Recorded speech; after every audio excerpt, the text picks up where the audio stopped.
What's up, Dap? It's coming. It's coming, man. Almost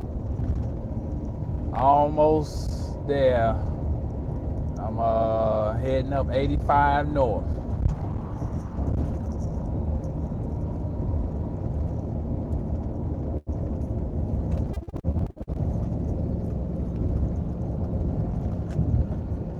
Mic check. Mic check.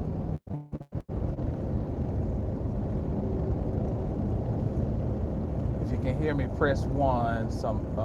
Anybody, press one.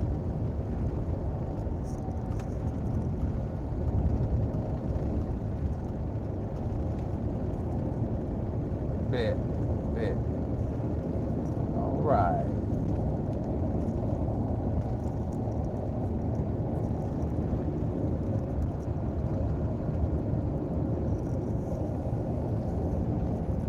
Let's see. Is anybody gonna join us today for the road trip chat?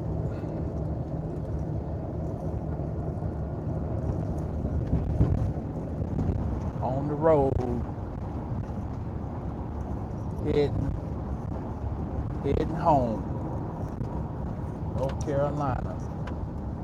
Going visit my folk for a little bit, and I said, well, maybe I'll do a little live here just to help me pass some time for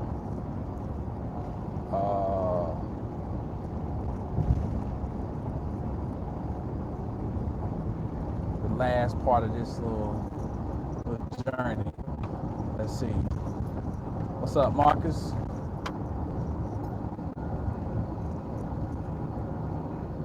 Oh yeah, heading to North Carolina. See my family.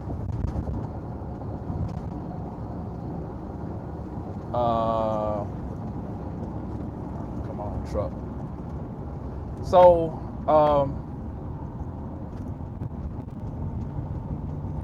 Ramadan is coming up.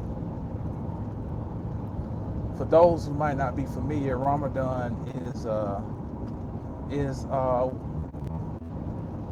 I guess we say the equivalent of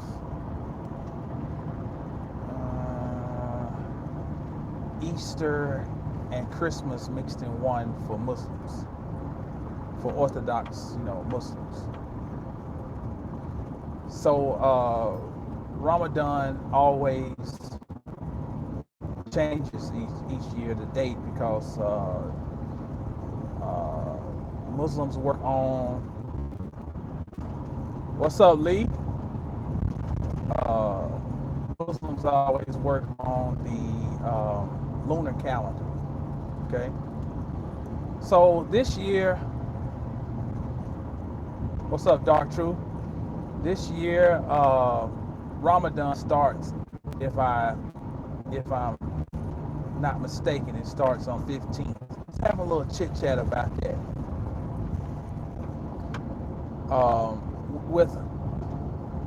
Unfortunately, with organized religion,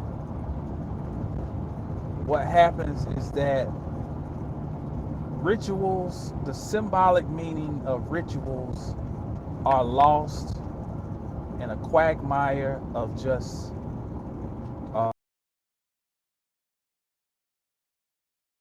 okay. And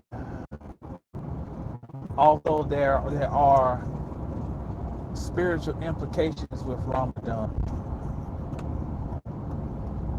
Okay.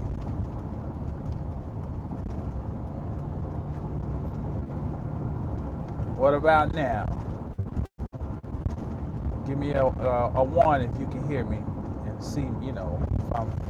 If I'm back, you can see me, hear me. Somebody give me a one. Bet. Okay. So I was talking about how symbolism and meaning gets lost in just going through the rituals. So let's unity and just kind of look at Ramadan and basically, just the basic gist of it is that you are fasting. Right on. Thank you. Thank you. I'm sorry I can't see your name, but thank you.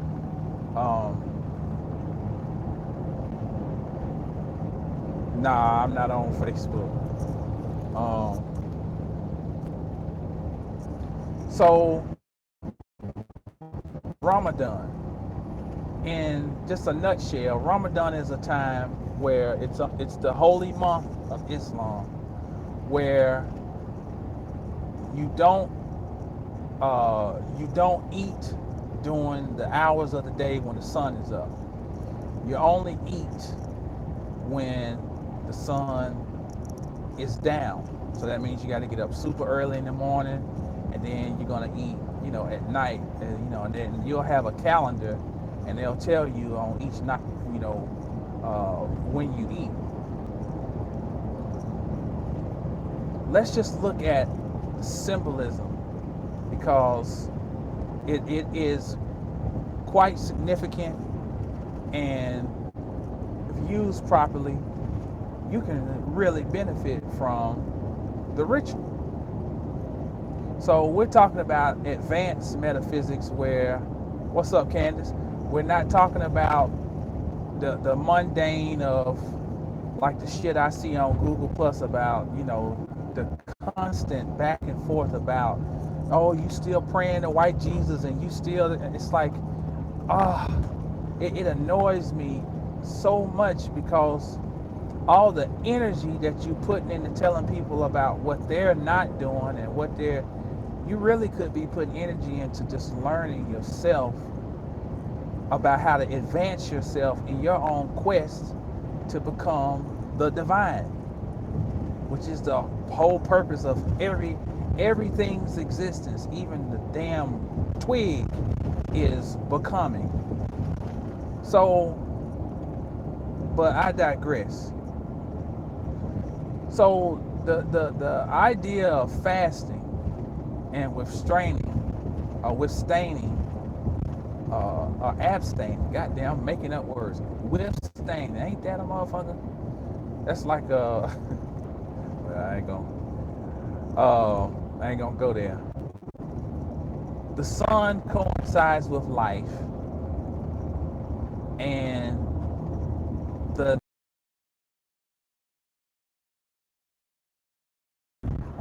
now the sun would coincide with the esoteric.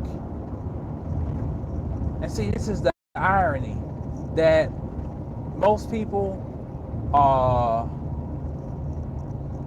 dealing with this from an exoteric religious standpoint, and not even remotely taking the time to investigate the esoteric meaning of it, which is the true essence of it.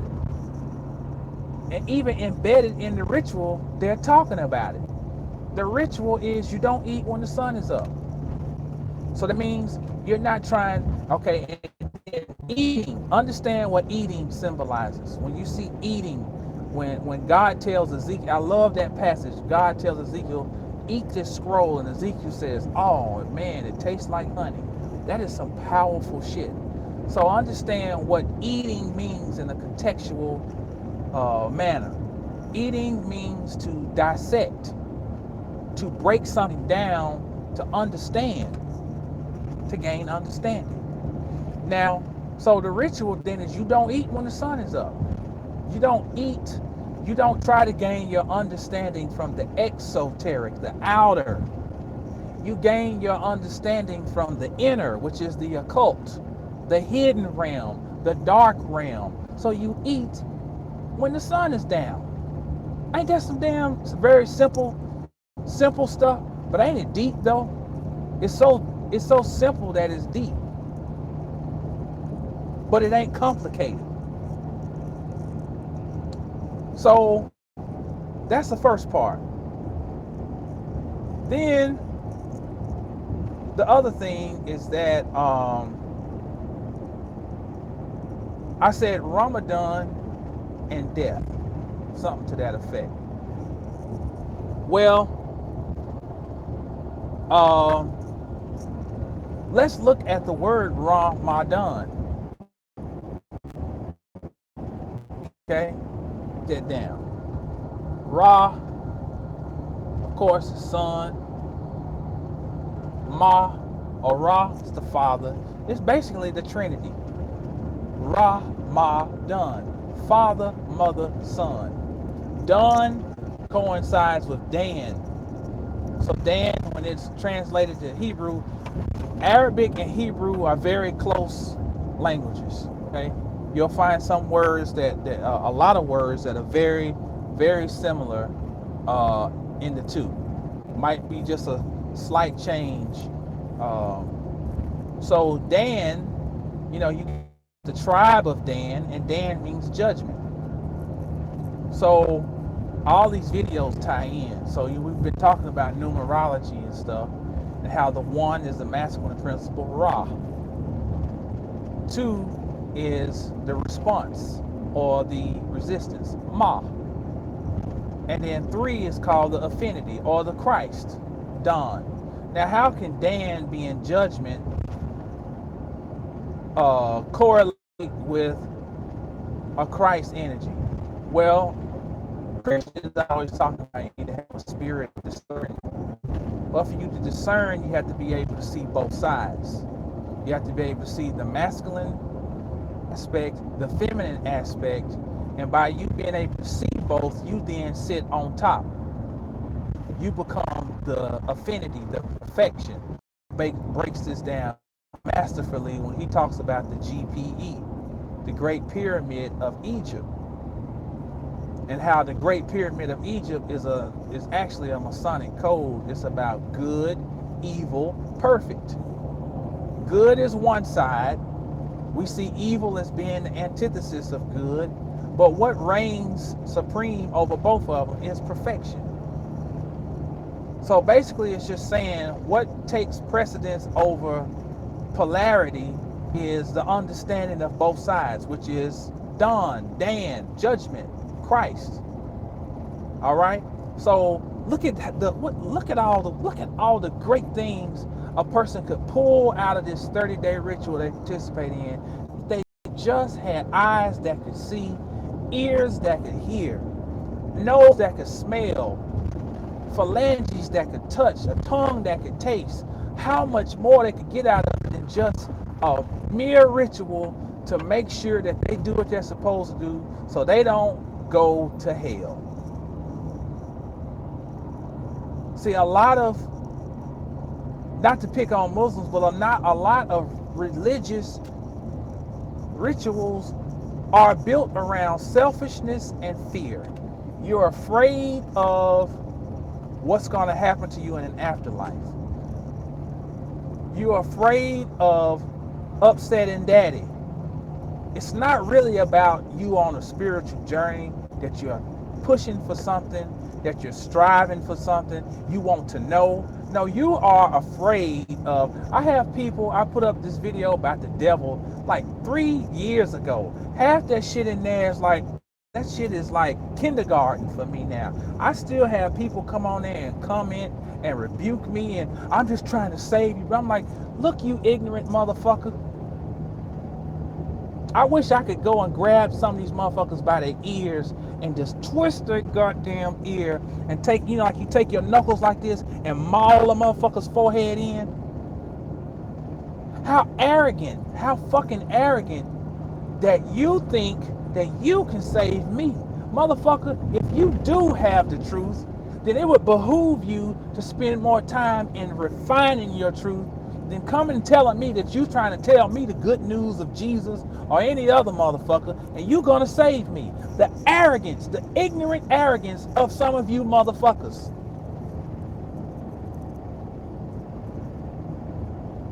And it's because of your insecurity. You really don't believe in what the fuck you say you believe in. You're fucking scared. Because you're scared because you've never learned shit. You've only repeated shit and carried out damn rituals based on a series of threats that have been levied on you. And you've never had an original thought in your goddamn life. And you're just as much as an antithesis to God as the so-called devil that you talk about. Because that shit that you talk about is nothing godly. But I digress again. If people had the humility to accept that they don't know, do you know how wise you have to be to understand when you don't know something? That is the ultimate wisdom. That is the ultimate lesson of creation. That Gnostic story of Sophia, she did not know on purpose. She made herself stupid. She made herself ignorant because God can't expand by knowing everything. God has to contract itself so that it can't even know that there's a possibility to know. How do you know? Well, I don't know what the hell happened.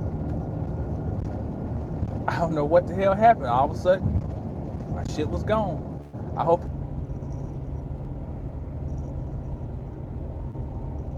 Am I live?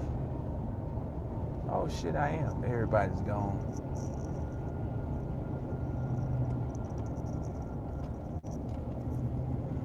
All right, well, I'm back. I don't know if anybody's gonna get back on here, but Ramadan is the Trinity, and we talked about you're only consuming in the darkness, which is the occult, dark side, or the inner self. The other aspect to it is death, because the third part, Dawn, also would be den. Where does the bear go in the winter? It goes into its den. Well, den is also the root of the word dental, denture. All right, here we go. So let's take it to another level here.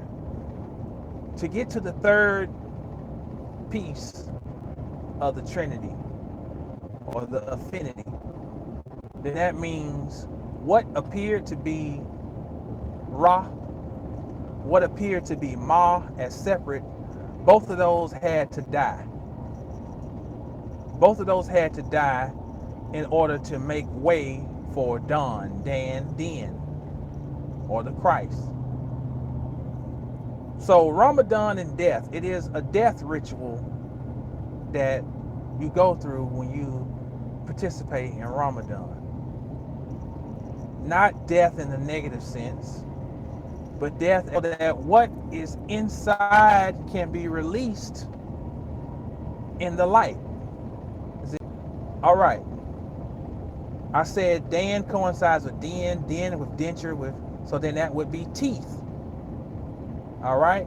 So let's look at linguistically, the D and the T are interchangeable. That's why you have Dahuti and you can have Tahuti. Also Yahudi. So take the word death now. All right. And death, if the D and T are interchangeable, then the D in death can become T. Teth. Teth can become teeth. Same word. Teth, teeth. It's like lead. All right. So death is literally your teeth. How, Jamal? Just like we say with Ramadan, you're only going to eat in the darkness. You're only going to, you get your understanding out of the dark realm. All right.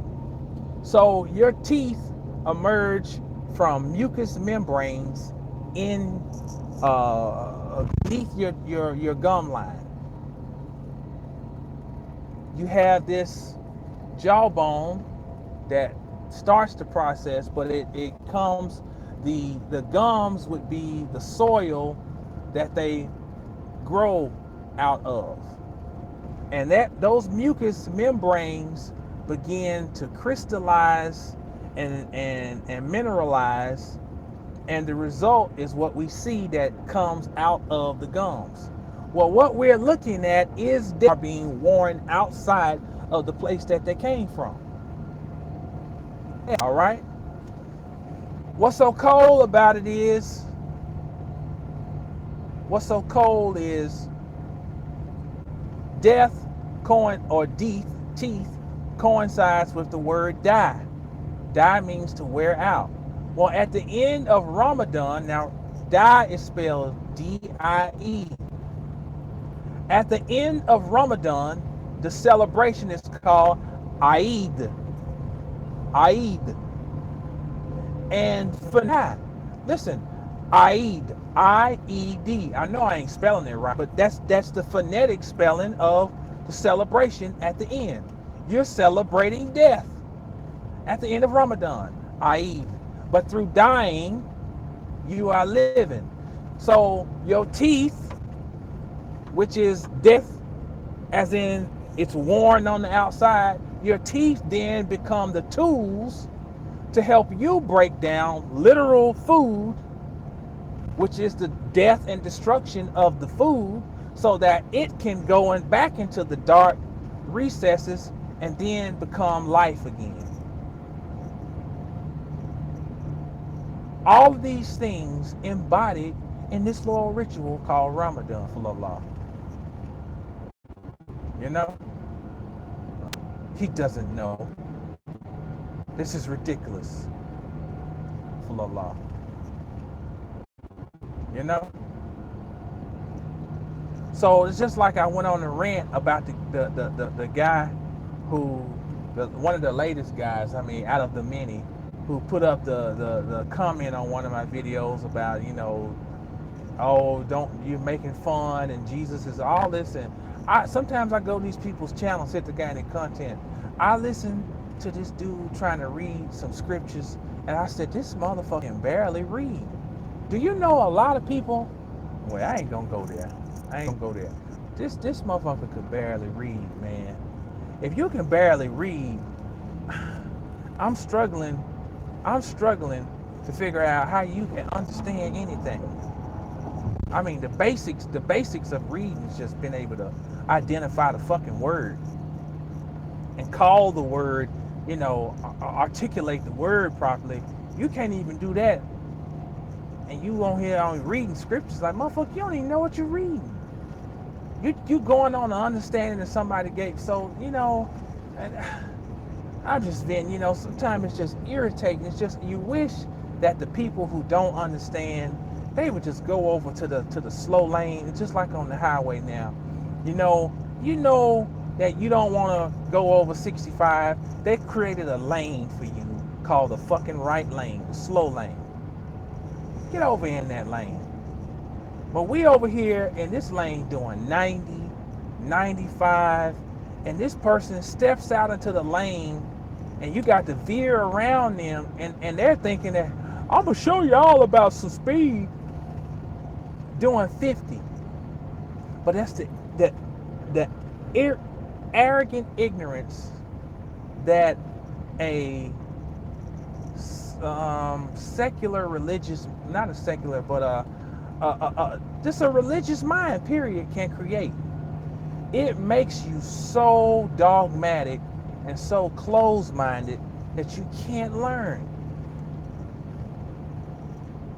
It's the same basic mentality that a gang member that would drive a person to join a gang. The person's scared. The person's insecure. The person doesn't know his or herself. So, you know, what better way to satiate, placate all of these issues I have? Let me find a place where I can feel like I belong. Sometimes you want to go where everybody knows your name, and they're always glad you came. You want to go where you can see the troubles are all the same.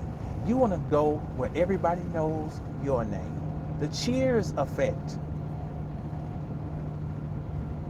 And you know that same religious mentality that blocks a person from understanding what Christ really is, what Ramadan really is, what Eid is, what Christmas is, what Easter really is. That same mentality that blocks them is the ultimate infection. It's the ultimate albatross.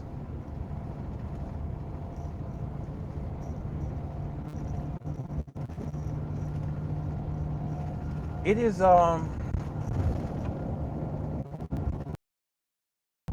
a blessing just to have the, and I know I talked about humility earlier, but it's like even before you can have humility, you have to have, it's such a paradoxical situation. You have to have enough knowledge to know to be humble. Does that make sense? Man, I know so many people who are so ignorantly arrogant because they're so stupid they don't even know that they don't know.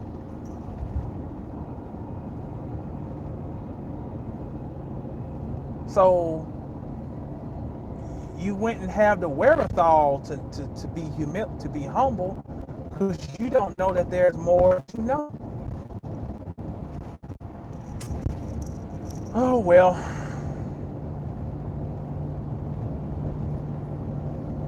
So I done lost my audience here. I had my hiatus from the broadcast. So I guess if anybody gets on here within the next couple of minutes, if you got any questions, we can some good trigger questions. We can extend our conversation because unlike the other times when I'm broadcasting, I got time today. I have I have time on my hands because it's just nothing in me in this old highway for the next uh, uh, or witness, whatever that y'all want to hash out. Know if y'all can still hear me. If not, we'll wrap it up. Maybe I'll come back on and do another, what you call them, later on. So, all right. Well, I'll be doing some classes for the members. Look out for that. I'll be doing some more lives. Hopefully I can do an actual, some actual little mini lectures too. So stay tuned and holler at you real soon. It's Brother Jamal, mastersofthecosmos.com, reminding you to stay down until you get up. Get up, stay down. Peace.